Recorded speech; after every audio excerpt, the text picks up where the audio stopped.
Thank you all for coming back from the lunch break. Counsel, if the witness is here, shall we proceed? Yes, he is.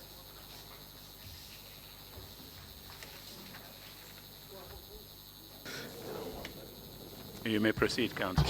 Good afternoon, Mr. Darboe. Welcome back. Thank you. Just a reminder to say that you're still under oath.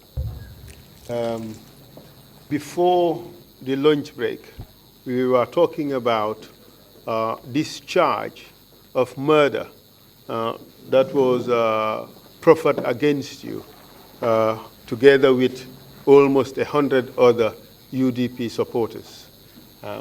What happened to that charge? Can you take us through the progression of that case until the prosecutions were terminated? Well, the original charge was subsequently amended, and another information was filed. In fact, the charge from the magistrate court was never dealt with by the High Court. It was only dealt with, or the issues in the magistrate court were only dealt with by the High Court in terms of the bail procedures. And as I said, the state did file applications to rescind the bail, which was unsuccessful. Subsequent to all that, the Attorney General filed an information in the High Court against 5 of us. Only 5? Only 5 of us. So the charges were dropped against the 90 odd yes, that's right. That's members of the UDP? That is right. That is right. And which 5 individuals? Those were myself, Mumalam Singul Nyasi, Lamarong, Rawan Sek. I can't remember the 5th one. And these were 4 people that I vividly remember. Rawan Sek was my bodyguard. He was a Senegalese national. Yes. And do you recall which year that occurred? That was in 2000. In 2000? In 2000. All right. Yes. And did the proceedings continue after the amendment of the charge, dropping all other accused persons except the 5 of you? Yes, the proceedings, the trials proceeded with, in fact, the trials proceeded, and a matter came up on the Court of Appeal as to whether, in fact, the pleas were taken, properly taken, and it turned out that no pleas were taken. So that led to our rearrest by the police. In fact, myself, Yaya Jallo, Singul Nyasi, and Rawanati, we were arrested and taken to various different police stations. I was taken to Yundum police station, Jallo to Bundung, and I believe Singul Nyasi was taken to Bakau. Yeah? We are separated. And do you know why you were separated? So that we do not communicate. Yeah, I believe so that we do not communicate, and also probably to make things also difficult for our lawyers because they would have to hop from one police station to another. Yes. Right. And of course, with that arrest, our lawyers put in an application in the High Court to make sure that the previous order made remain intact. Previous bail order made, because it is still the same case. It's in the same case. Remain intact, and the High Court so ruled, and it took time. Even with that ruling, it even took time before he could be released. In fact, I had threatened that I was going to walk out of the police station if the police officer did not do what was required of him, because he was waiting for instructions from his superiors. I felt sorry for the poor chap when he knew what was being done was wrong, but he didn't also want to offend his superiors. Yeah. But then after I think I spent about 7 days in at Yundum police station before I finally got home. It was in fact during the month of Ramadan. And during that 7-day period, did they take you before a court?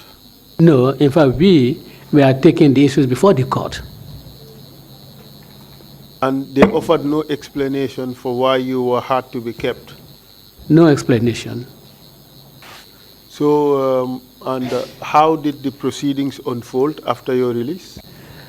After our release, we made a few appearances before Justice Hikere, and then, in fact, the case file got assigned from one High Court judge to another until it finally came before Justice Tahir.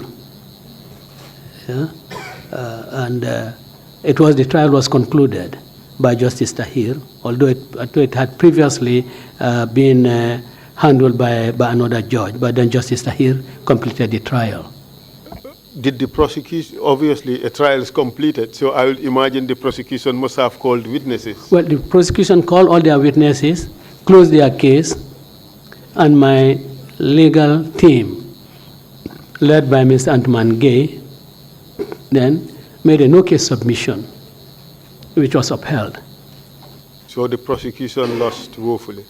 The prosecution's case lacked absolute merit. There was nothing in their case. It was just harassment by using the legal process.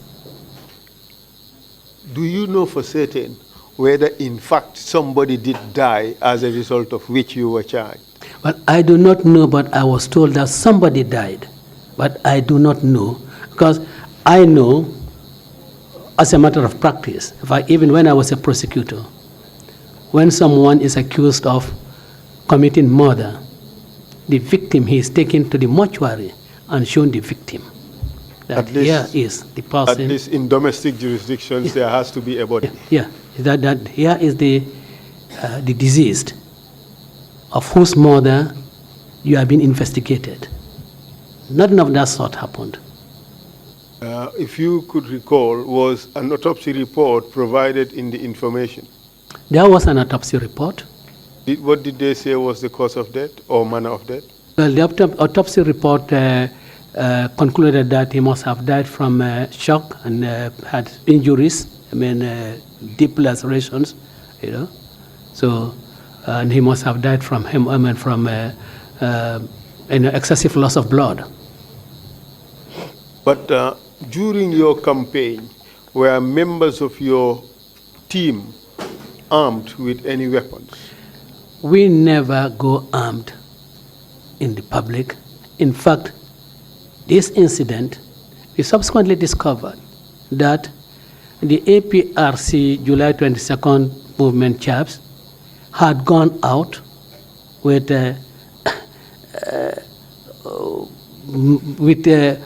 instruments that should be used in burying people. There were pickaxes, shovels, axes, and cutlasses in their vehicles. In fact, one of the vehicles was burnt. One of the vehicles was burnt, and that vehicle, I want to believe that was burnt by our people. By UDP. By UDP. That's why, yes. And in other vehicles, we have found machetes, cutlasses, and pickaxes. And I think my conclusion was that if any of us was killed there, then they would just have, dug some hole and dump us in there and go away. But with regards to the conduct of your own people, burning the vehicle of another political party is wrong, isn't it? Well, it is wrong, but it was not burning the vehicle of another political party. It was burning the vehicle of the government of the Gambia that was being used by another political party in contravention of what should happen. I admit that that was wrong. The government of the Gambia should never have allowed that. In fact, whilst we were on that scene, we saw vehicles marked UN. That was, in fact, a vehicle that was being used at the refugee camp. Was also being used by these people We saw that. Both acts were wrong. Absolutely. Absolutely. There's And absolutely no also doubt about that. And also the act of the UDP supporters in burning that vehicle was wrong and Absolutely. deserved condemnation. Absolutely. Did you take any steps to get your people to appreciate that use of force against a political opponent was absolutely wrong? I have always been advocate of abiding by the law. At all my rallies, at the end of my rallies, what I advise my people to do is to conform with the accepted standards. No one should do anything that contravenes the law. But beyond the mere rhetoric, did you take any steps to punish those who participated in that unlawful act? In fact, the point is that I did not know who, in fact, did it, because nobody would say that I did it. So I could not really reprimand any particular individual. So whatever has to be done has to be very general. Did you deem it fit to conduct an investigation? I definitely did definitely did make inquiries, find out. But don't you think, sir, that this is a case in which a thorough investigation should have been conducted? Because one, if we question conduct of an opposing side and request that they should conduct investigations into their own ills, the same should apply to your side. Well, yeah, the same should apply to my side, and all that I could do, who were responsible for this, and I could not get any answer. It was my own conclusion that this, because that was a vehicle belonging to the government of the Gambia, being used by people I call hooligans, being used by them. So my conclusion was that it would be members of my team that would have burnt the vehicle. And for the investigation, I would have expected that the Inspector General of Police would have, in fact, included that in his investigations. But when he was investigating the issue of murder, that should have been included in his investigations, but they are not concerned about that. What concerned them more was how do we get Mr. Darboe behind the bar? I agree with that fully, that side ought to have investigated everything that happened. But equally, for your side, in order to ensure that your side is on the side of the law, in order to ensure that the conduct of your own people is beyond reproach, an investigation should have been launched by your party to ensure that you get to the bottom of it in order to punish those people who may have fallen afoul of the law. And indeed, as I said, I conducted an inquiry and I couldn't pinpoint it to any particular individual, and that led me to make that general statement. If I had zeroed it to a particular individual, then appropriate measures would have been taken by the party in disciplining the person. And of course, the commission of the crime, if it was a crime, would be a matter for the state to pursue.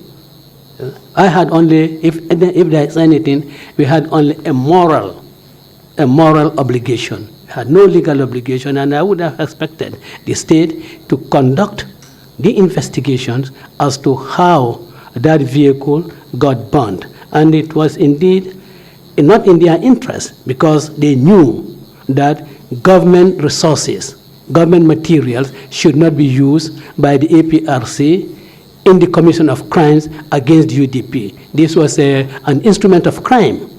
The vehicle was an instrument of crime being used by the APRC when they were ambushing us.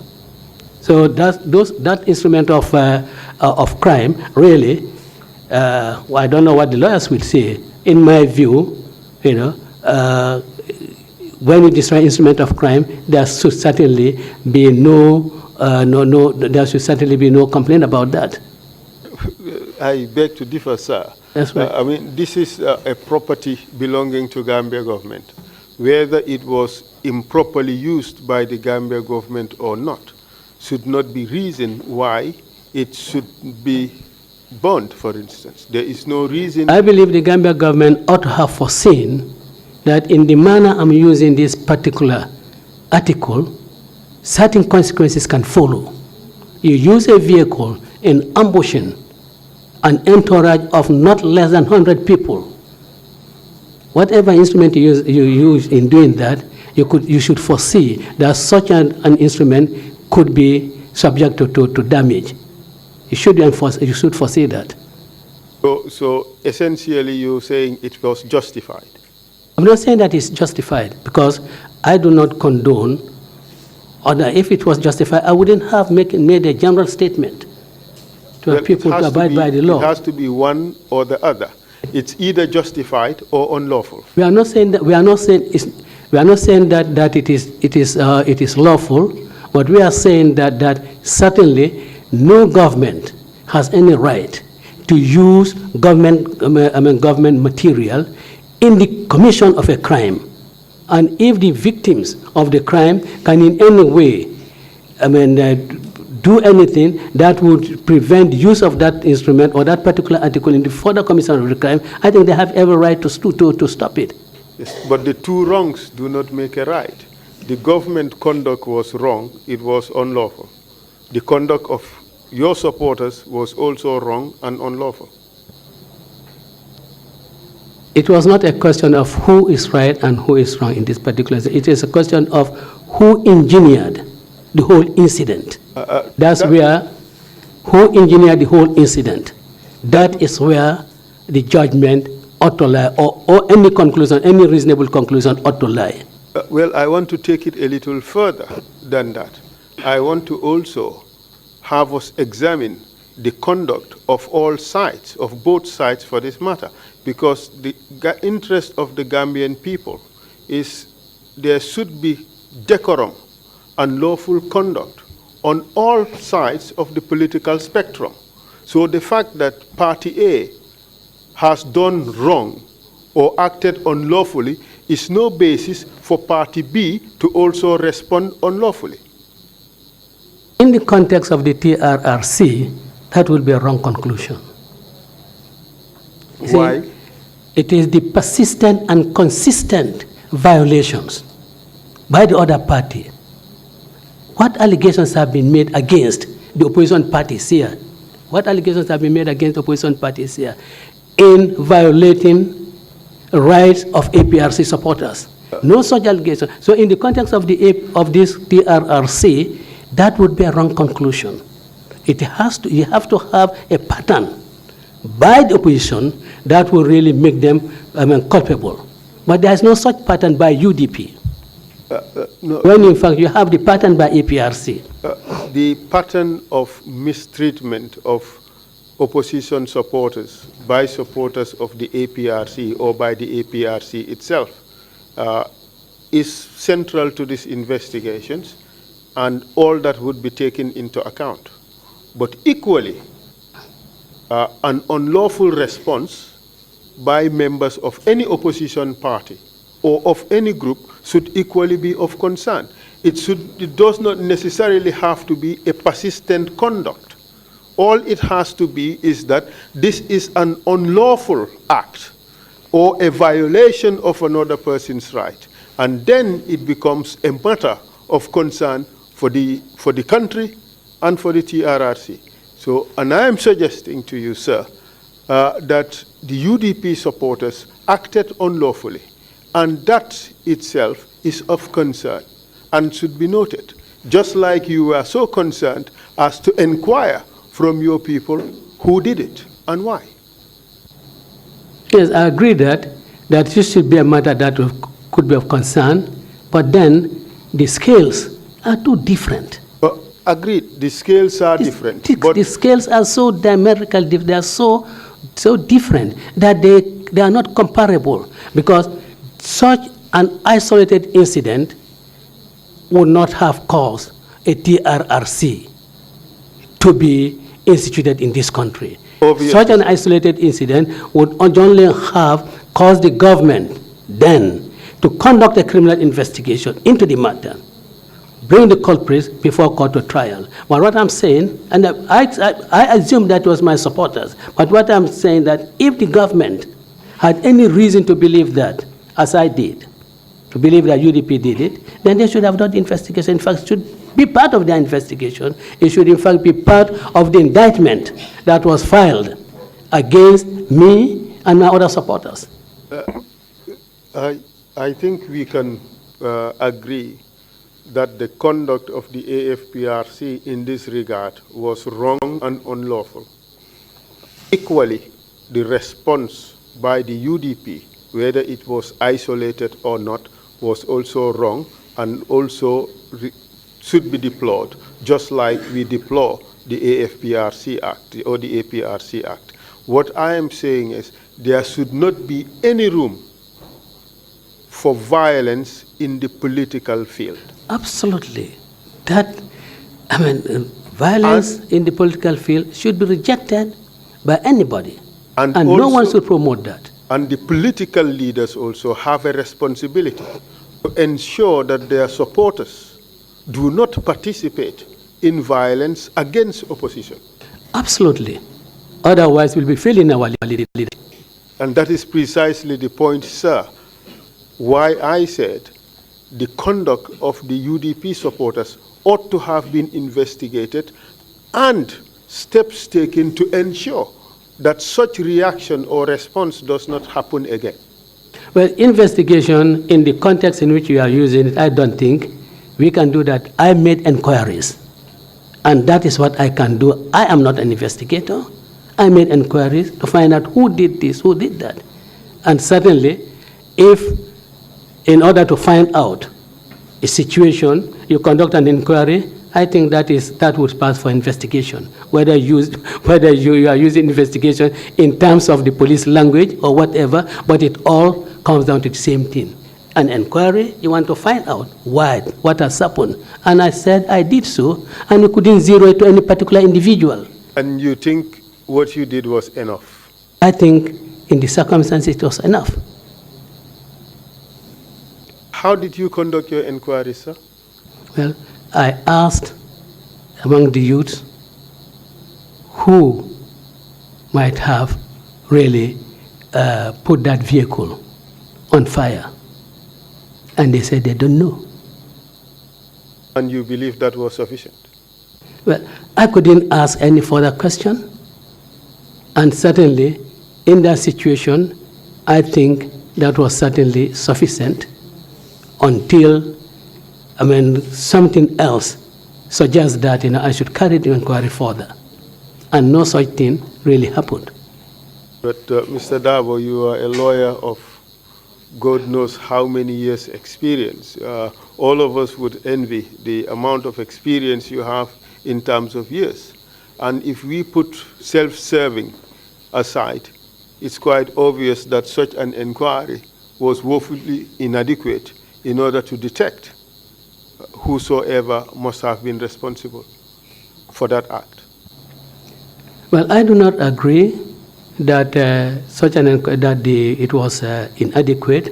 In the first place, the question first put must have produced an answer which is not I don't know for you to lead on. Otherwise, you will be asking the same question and you are getting the same answer. And from my experience, as you said, that you do not really, you do not really flog a dead horse. When the person says, I don't know, the person says, I don't know, what else do you do? You're at a dead end. But Mr. Darboe, if all investigations or inquiries are proceeded with that mindset, no inquiry would ever produce any result. No, and my inquiry was never approached with such a mindset. And my inquiry was certainly directed at finding who did what and why the person would do that. Because of course. Would you agree it was half-hearted? Of course.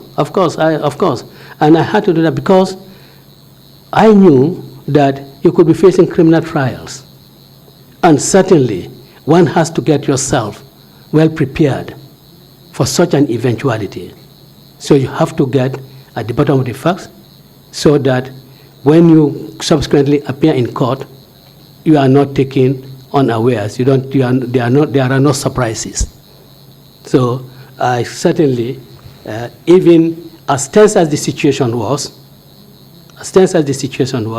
I had all those things at the back of my mind, and then asked the question, and that was the answer I got.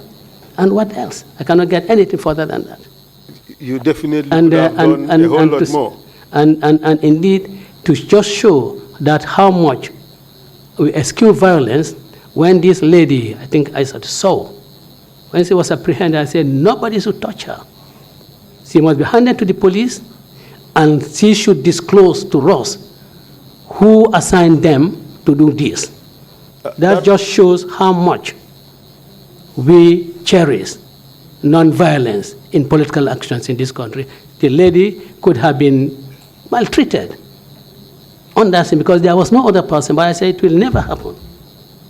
That is indeed the kind of conduct that is expected of our political leaders, to live by the law, to do things properly, and to set a good example. And that is to be commended. But equally, that investigation, a thorough investigation, should have been organized by your party to find out what is the conduct, or what was the conduct of your party members, such that even if not for this particular occasion, such that it would not happen again.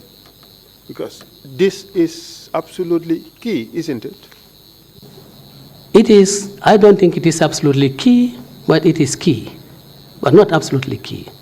And we can agree that that is important. And let me let the counsel, and let me say that certainly it was not, for me, professionally it was not possible, and humanly it was not possible for me to go beyond what I did. If I just ignored it and did not care, that would have painted a different picture. But I cared and asked who might have done this. I couldn't get an answer that it is Lasana, or it is Jalamang, or it is Badu.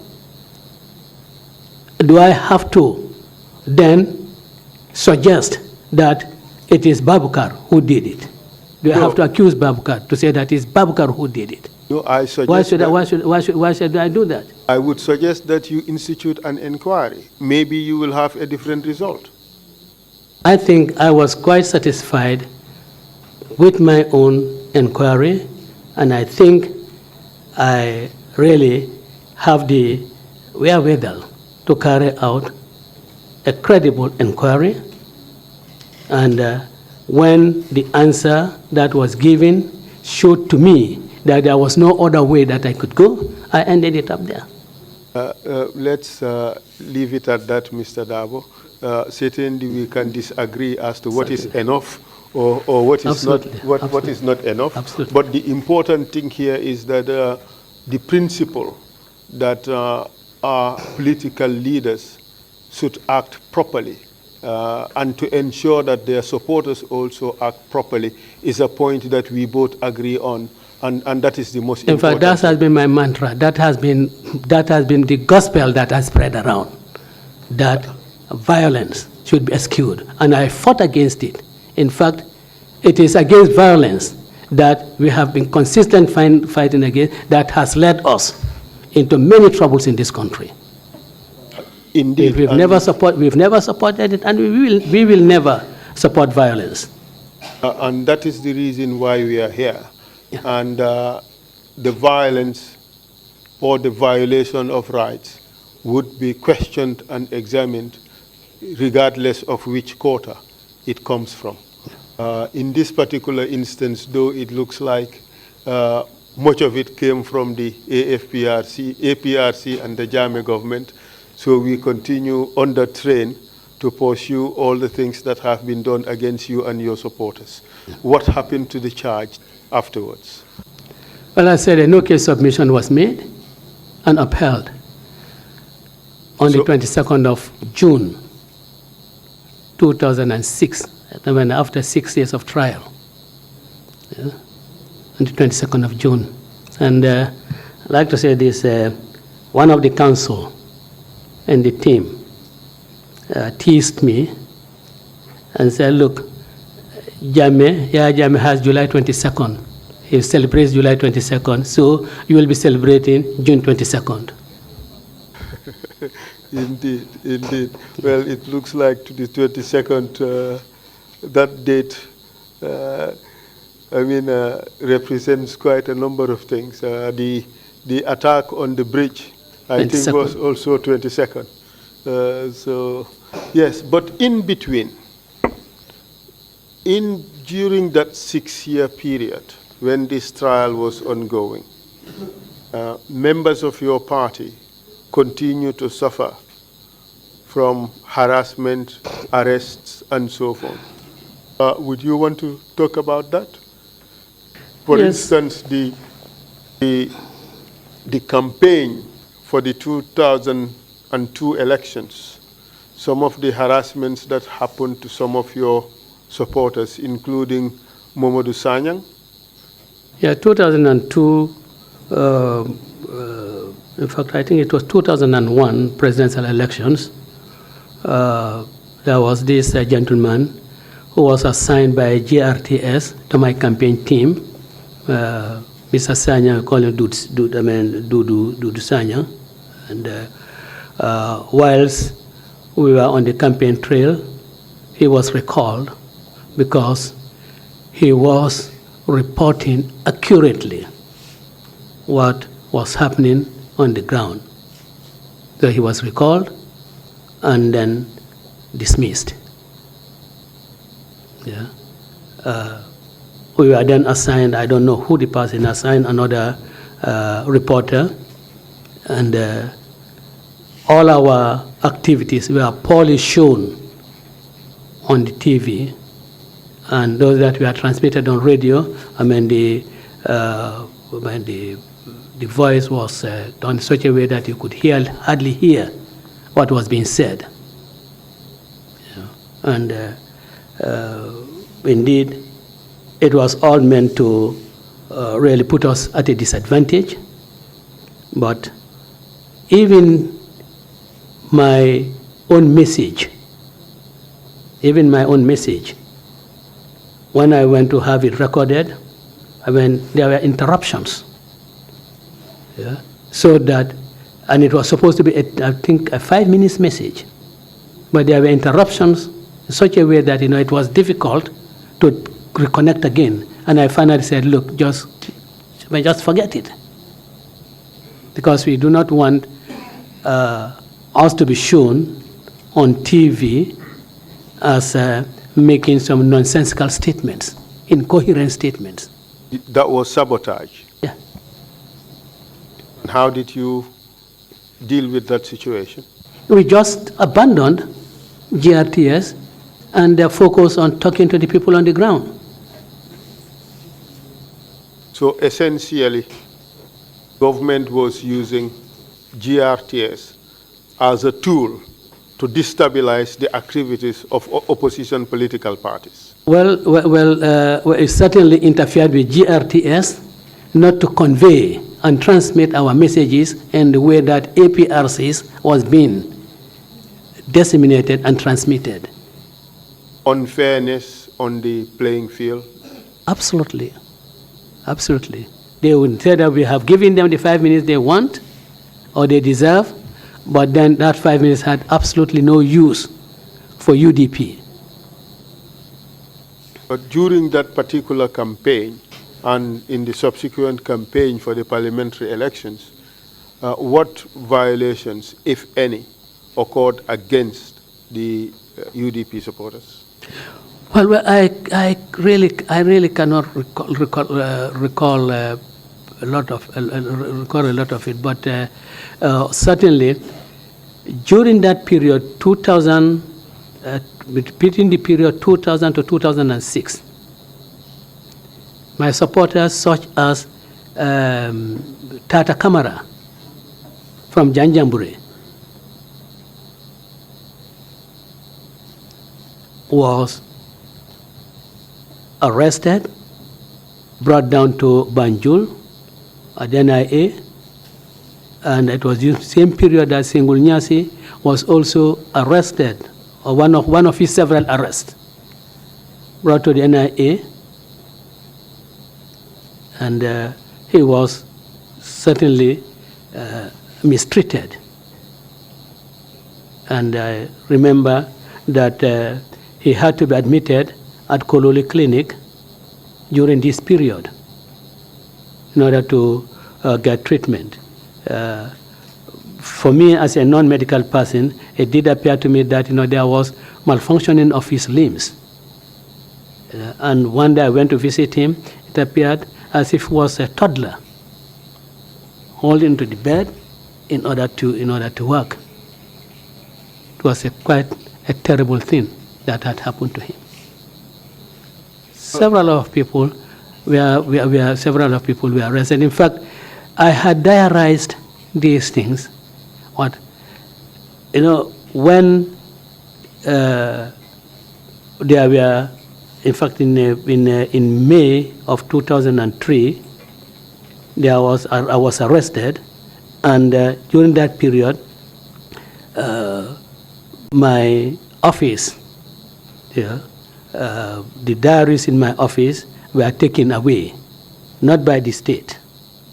By who? By some of Alaj Kante. Alaj Kante. He took them away to secure them, but unfortunately, they lost them. Because I had been diarizing all the events that affected the United Democratic Party. Good. There is this point in your statement that I would wish to clear with you, and I would read it out, and you would confirm to me whether it's an accurate reflection of the evidence that you have.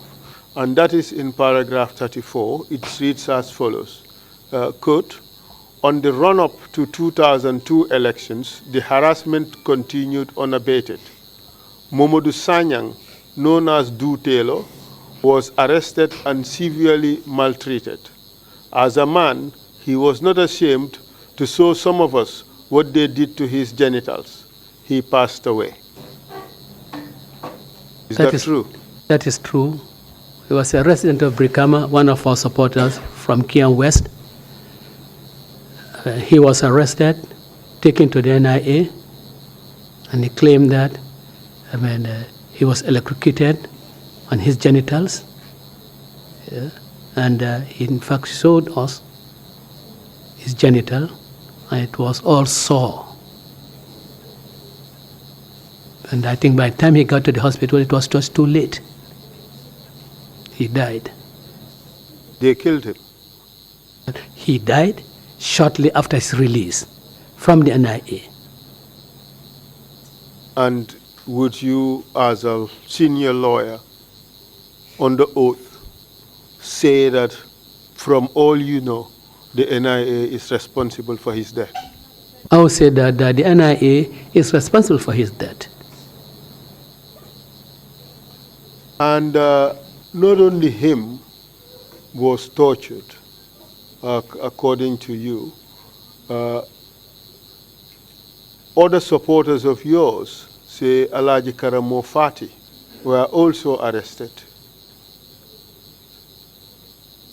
Yes. Alaji Karamo Fati was arrested he was arrested, I believe, in 2000, because there was this tragic incident in Bansang in January, I think, of 2000.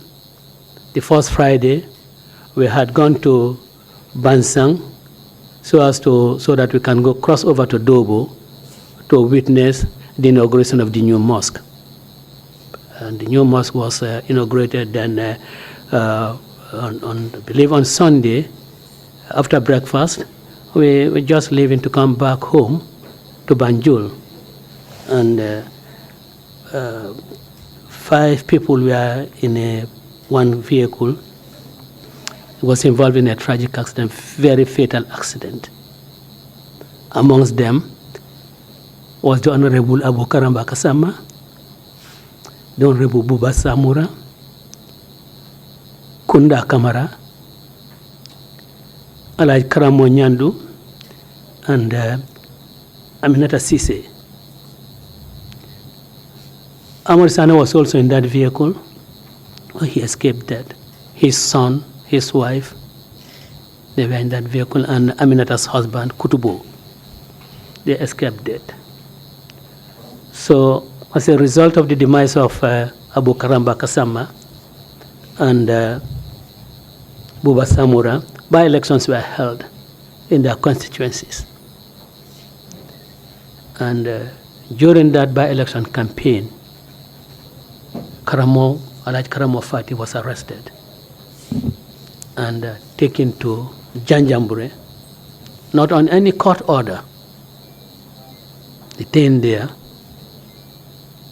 at the will of Yahya Jammeh and his cohorts. Was there any charge proffered against him? No charge proffered against him. Was he taken before any court to sanction his detention? He was not detained by any court order. He was not, as it were, appeared in court, applied for bail, and bail refused. No. He was just picked up and taken away to Janjambure prison. Do you know why he was picked up at all? He was picked up because, in the first place, he was the regional chairman for UDP for North Bank region, and anyone who has any idea about the politics of North Bank region, you know that Karamo Fati is a formidable person, formidable politician. He's never swayed by intimidation, by inducement. He's never given into any of those things. And he would not support APRC. So it was a means of intimidating him and others. So he was taken to Janjambure and detained there. And sometimes this particular incident, the by-elections are sometimes difficult for me because when I talk about them, the person I see right in front of me is Kunda Kamara, one of the strongest women leaders in this country. So it's, and I decided I don't want to, about those by-election things. I don't want to talk to them because it brings back to memory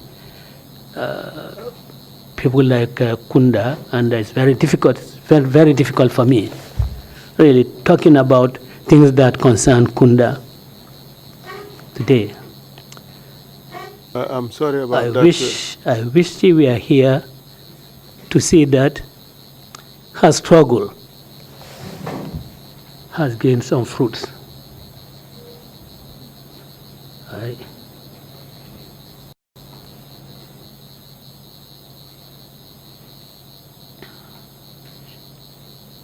Now let's talk about Kanyiba Kanyi. I'm sorry, Mr. Darboe, but this is... No, it's okay. It's okay. Kanyiba Kanyi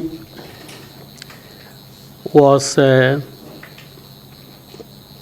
our youth leader in Kombo East. I recall, I believe it's on the 18th of October, no, 18th of September, that he was arrested from Of which year? 2006, when he was arrested and taken to the NIA. I pursued the matter with the relevant government departments, particularly the Minister of Interior. Let's first talk about how he came to be arrested and who were the players and how things evolved. Well, the information I had was that he had gone to some, because he used to work for CCF. So he had gone to some to collect the key from a colleague of his who lives in Faku, brother of the chief of Kombo East. Who at the time? Basiru, I think it's Basiru Jaju or so. Basiru Jaju, Basiru former Jaju, chief of SOM. Yeah, former chief of Kombo East. And when he went to their compound, Basiru Jaju's compound, he found what appeared to be a meeting. The chief and the National Assembly member for Kombo East then. And they felt that maybe he had come to spy on them. Why would they think so? Was this guy a well-known member of the UDP? Well, yes, because this was an APRC meeting. Yes, but was Kanyiba a well-known member of the UDP? Very well-known member of UDP in Kombo East. He was our youth leader. Very prominent person, very well-known. So I guess they felt that he must have gone to spy on them, and a report was made to the Interior Minister then. And who was he at the time? Mr. Babukar Jatta. And this is confirmed by Mr. Babukar Jatta himself, that a report was made to him. And Mr. Kanyiba Kanyi's arrest was ordered. By who? Well, I believe by Mr. Jatta. How did you come to form that belief?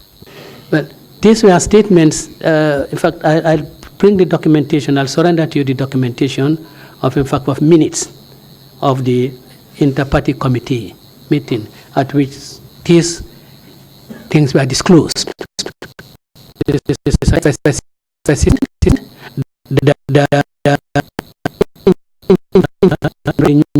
Newspaper that Kanyiba was still in detention, was still not released. But then he expressed his disappointment at that. Did he, during that meeting, confirm that he had ordered the arrest of Kanyiba? Oh yes. I don't quite get that answer. Yes, he did. He did? He did. But he was subsequently disappointed that Kanyiba was not released. Yeah, and he had said that he should be released. He was not released. Yeah. Guess maybe a more superior order had been given. That's speculation, isn't it? It is speculation. It's quite a possibility. Otherwise, if the Minister of Interior, who says arrest, you arrest, and he says release, you refuse to release, the person must be acting some orders that are probably more superior to that of Mr. Jatta. It need not be the president. It could be some other person within their APRC hierarchy. Even photographers, I know of photographers who have more authority than ministers under the APRC government. That is strange, but we would come to that important point. Oh yes. So when we learned of his arrest, I made contacts in various government agencies, Minister of Interior, the police, NIA, and and he couldn't be found. And a week after that, I think 23rd September, Usman Jatta was also arrested. And we tried to locate them. We couldn't. So I had to file a habeas corpus application in the court. Before we judge? Before Justice Monahan. Of the ICC? Yes. Formally, she finished her term. Yes. She finished, yeah. Yes. Justice Monahan, I filed the habeas corpus application before her. And the state's response was that she's not in our custody. We don't have them. They say whether they had him at any point in time. They said they've never had him. That has always been the practice of the NIA. They will tell you, they would arrest an individual and tell you that he's not here. We don't have him. That has been their practice all along. And with this Can habeas you give corpus, us some examples? and Single Nyasi. Yes. It was Tata Kamara. Once he was released, he came and told us that Single Nyasi said that the NIA, when they had actually denied that they have in their custody. That's an important point. Yeah. That is their, if you call it that, their trademark. You know, Modus operandi. Modus operandi. Arrest somebody, we don't know, we don't have in our custody. So it means that orders of the court to produce a body under a habeas corpus application is just treated with contempt. It is treated with the utmost contempt and disdain, with the utmost respect. Those are very strong words. They are very strong words, and I want to say that, unfortunately, in this very callous way of treating people, they are aided by lawyers in doing so, because it is lawyers who settle these false affidavits for them. We would come to that again because we would have a hearing on the conduct of the Ministry of Justice in helping cement a dictatorship. Yes. And you promised to come and testify and provide evidence on this particular issue. Absolutely. Absolutely, yes. We would remember to call you on that. I'll be too willing to do that. And Justice Manahen dealt with all the competing arguments and made an order for their unconditional, immediate and unconditional release. And the state filed an appeal against the order. And they never pursued their appeal.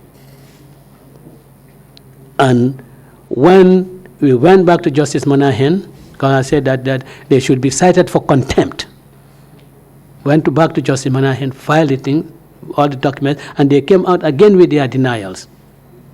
And because Honorable Ahmad Ba had attended this inter-party committee meeting, at which Babkar Jatta did say that he in fact ordered the arrest of Mr. Kanyiba Kanyi, and also ordered for his release, but nothing was done, and he was surprised about that. He got Honorable Ahmad Ba, to depose to an affidavit, and we exhibited to the affidavit the minutes of the meeting.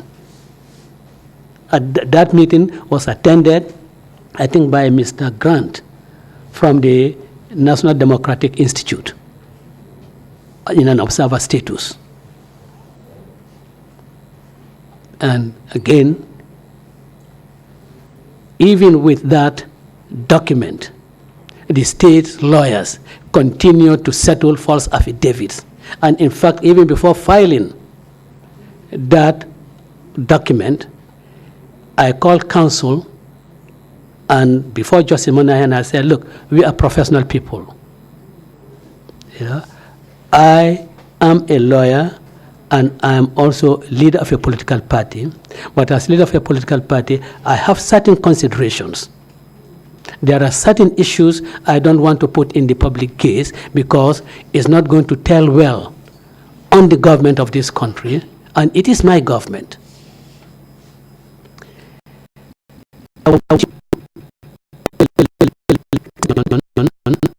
Withdraw the affidavit, even though fiscally you cannot withdraw it, but you can tell the judge that you are not going to rely on that affidavit. He persisted that he would, that's their position, and that they do not have them in their custody. I filed the document, and Justice Manahan ended up saying, look, it is not possible for this gentleman to disappear from the surface of the earth. It's not possible. You have to produce, you have him. But the state really refused to release him, and up to today, we do not know where Kanyiba Kanyi is.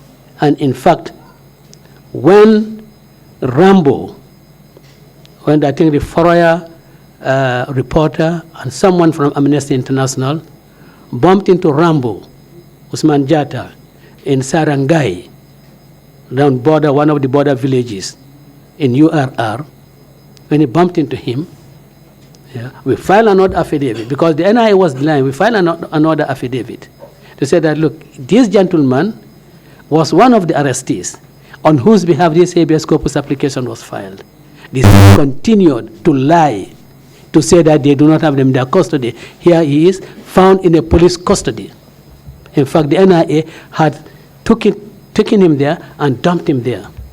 We knew he was previously in Fatoto, because our indomitable Solo Sandeng was following Rambo from one police station to the other until he was found at Sarangai. Fatoto, before he was taken to Sarangai. And he had gone there to do exactly what we did for Kemeseng, while in custody, to sign his nomination papers. But they wouldn't allow it. You saw him at Fatoto. Because Solo Sandeng saw him at Fatoto, he was removed from Fatoto and taken to Sarangai, a more remote area. And when we filed another affidavit, still the state continued to say that they do not have Kanyiba Kanyi in their custody. And for me, it's not a matter of surprise that counsel who was doing this for the government subsequently became the Chief Justice of this country. That would be? Fakbele. And why do you think he to compensate him for entrenching dictatorship in this country? He was for misusing the legal process and entrenching dictatorship in this country, is to compensate him. And that is why he was appointed president of the Court of Appeal when there were his seniors in the Court of Appeal. President was appointed president. Did the Bar Association protest this? The Bar Association certainly did not protest. And there are some rumblings, because the Constitution provides that when a vacancy occurs in the office of the Chief Justice, the most senior judge of the Supreme Court should be appointed Chief Justice. His appointment was illegal. He should be appointed Chief Justice. In fact, Justice Raymond Sok, who was then acting Chief Justice, should have been appointed Chief Justice of the Gambia. So the appointment was contrary to the provisions of seniority? Absolutely. So contrary to the provisions of the Constitution, and because with him as Chief Justice,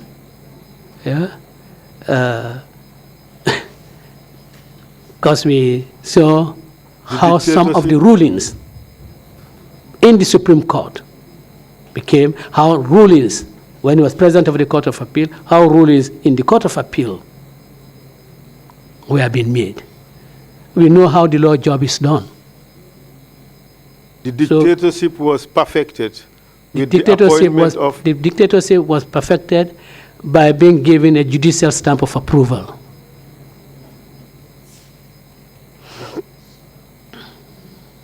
Kanyiba Kanyi was never seen again since. He's never seen since again. He's left a pregnant wife. He left a pregnant wife. And the sad thing about it is that that child has never had the touch of a father. Some of us caress our children, but this poor chap has never had that opportunity. All because he is UDP, or he was UDP, and he stood for UDP. He stood against dictatorship. In fact, not that he was doing anything to favor UDP. Whatever he was doing was to support the Gambians, was to ensure that the rule of law prevails in this country, that there's no lip service to democracy. That is what he stood for. His son can only see his father's image in his pictures. He's never been seen since.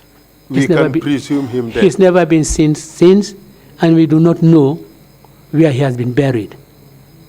We can presume him dead.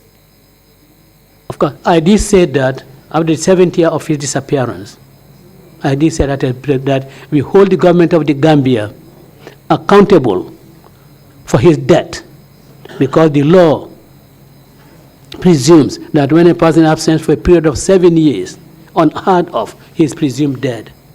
And we presume that he died in the hands of the government of the Gambia, and that the government of the Gambia's agents killed him.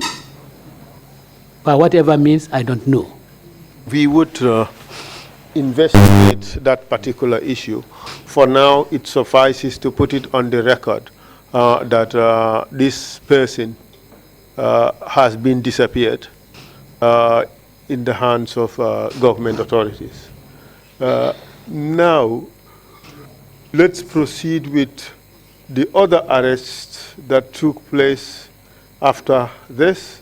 Tell us about the Madiana 14. Well, after the 2011 elections, general elections, the youth wing of the party decided that there should be more concentration in the West Coast.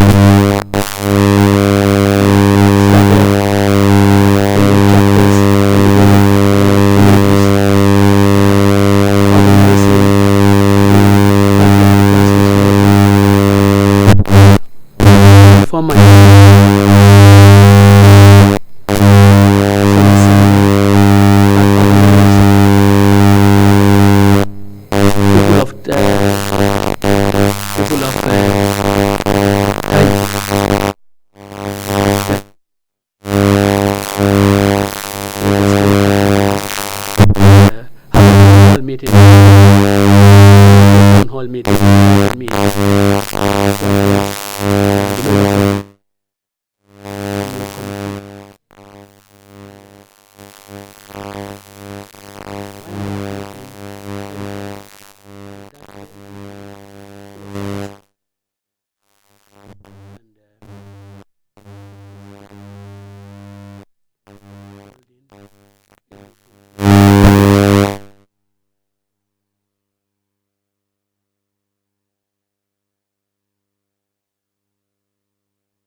I cannot expose my grandchildren to that, but the magistrate, on a local submission, discharged Ousainey. Then came Madiana 14.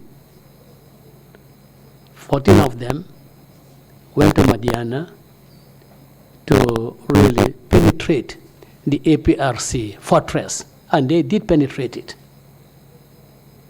They were arrested, and again charged for unlawful assembly and a host of other charges, sometimes with due respect to the police. So when they don't have a case, they fish and say, let us try this, maybe that will stick. Let's try it so that hopefully that will stick. So they plug it from the air. Yes, so really about 3 or 4 counts against them. And again, at a no-case submission, they were acquitted and discharged. But before then, they were kept in custody. For how long? For a whole week. For a whole week. Before they appeared in court and released on court bail. So the APRC had used unjustifiably the legal process to harass us, had used the security outfit to harass us, had used administrative machinery to harass us. And the way, one spectacular way they did it was in the case of my brother-in-law, who was working for Gamtel. Who was he? Lasana Jobate. Tell us what happened to him. He was dismissed because he appears at our rallies. And it will not be unnatural for my brother-in-law to attend my political rallies. Was he a state official? He was an employee of GRTS. Was he a civil servant?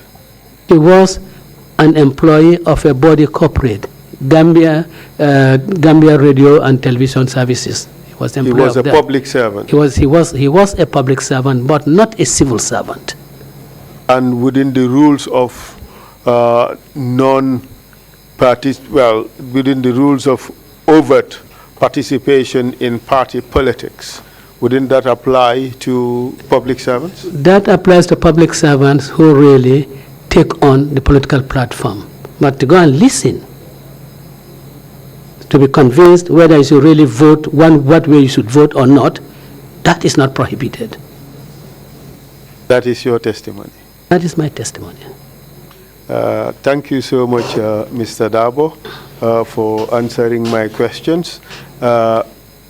Perhaps before I just yield the floor to the commissioners to ask questions, there is one important point you raised, which I think is important for the commission to hear, which is the de facto powers that people who are associated with the government had, which transcended or were even superior to their de jure powers. You gave an example of a photographer who may